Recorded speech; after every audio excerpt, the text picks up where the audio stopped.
Hey explorers, Brian here. During our travels around the world in this course, we've taken you to lots of interesting places and provided you with loads of facts and information.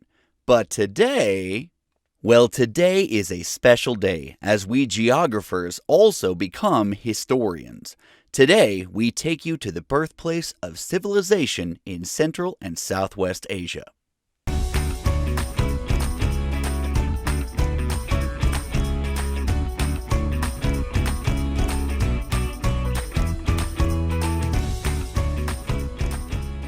Central and Southwest Asia is the home of many of the world's first civilizations, including the Sumerians of Mesopotamia, whose origins date back some 5,000 years. As you may know, the agricultural revolution, or the move from hunting and gathering to farming and domestication of animals, began in this region. That simple change in food production led to many other changes, including permanent shelters, political structures, economic systems such as barter and money, technological improvements such as the wheel and the plow, and writing. This area is also the birthplace of many modern religious concepts, including monotheism, the worship of one God. In fact, three of the world's most popular religions, Judaism, Christianity, and Islam, all originated here, and all three consider this land to be holy.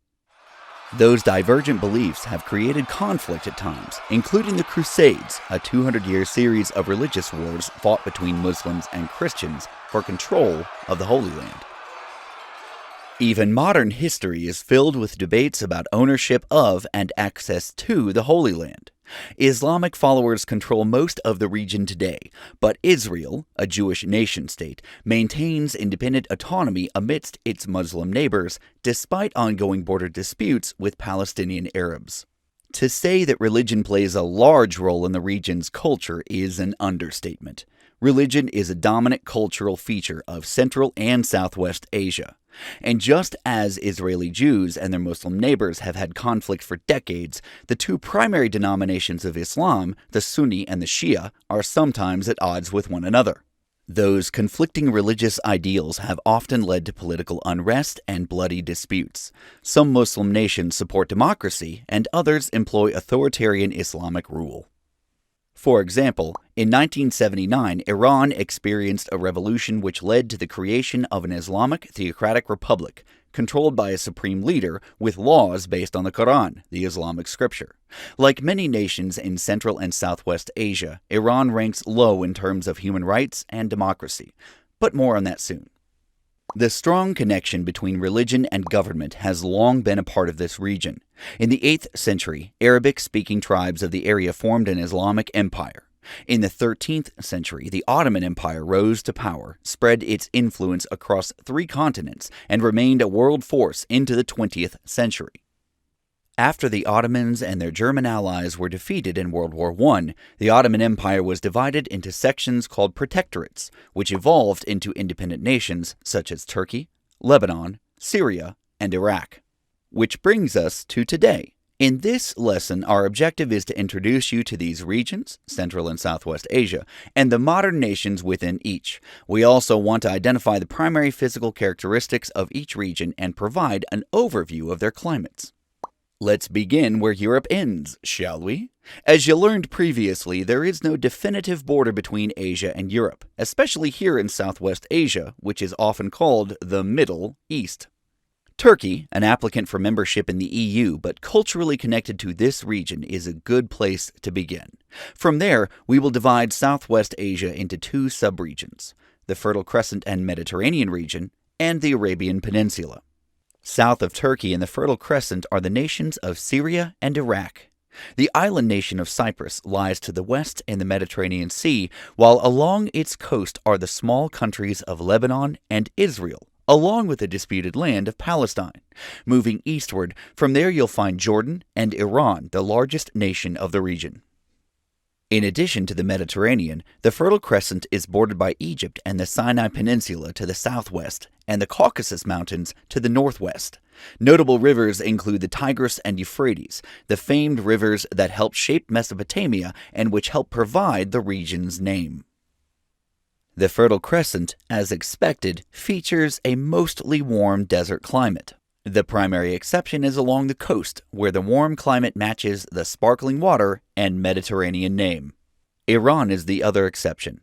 The nation has diverse landscapes created by the Caucasus Mountains and Caspian Sea to the north, and the Gulf of Oman and Persian Gulf in the south, resulting in climates that range from hot and arid in the desert to cool continental in the highlands.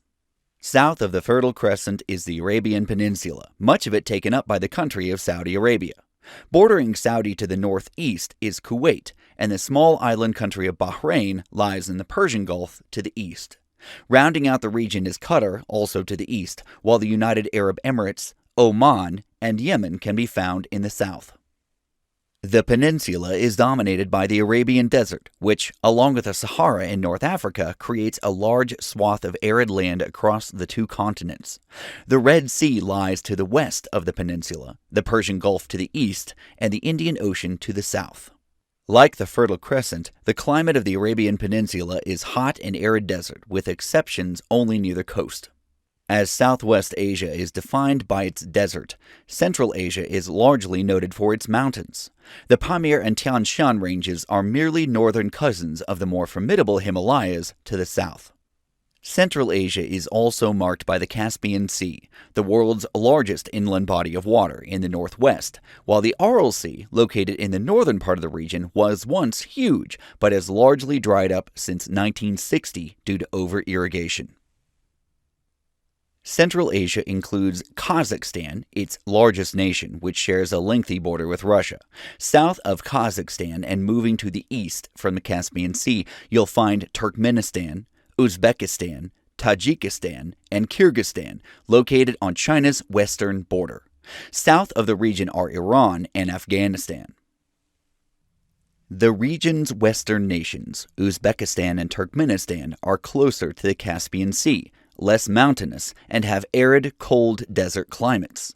Further east, the mountain ranges create extreme continental climates in much of Kazakhstan and Kyrgyzstan, with more variation overall. Conclusion: while Central and Southwest Asia are the birthplace of several early civilizations, some might argue that current conditions are lacking in certain aspects compared to other nations around the world. As a whole, the nations in both regions are among the world's lowest ranked regarding political and civil rights, democracy, and freedoms of speech and religion. In particular, women are generally treated as second-class citizens with few rights, and little tolerance is given to those who do not adhere to the pillars of Islam. Many of these countries are controlled by authoritarian political structures as well, while economic disparities are common, particularly in the oil-rich nations of the Arabian Peninsula. That's a wrap on today's introduction to Central and Southwest Asia, but we'll be back soon to investigate the peoples and cultures of these two regions. Until next time, keep exploring. Hey, hey.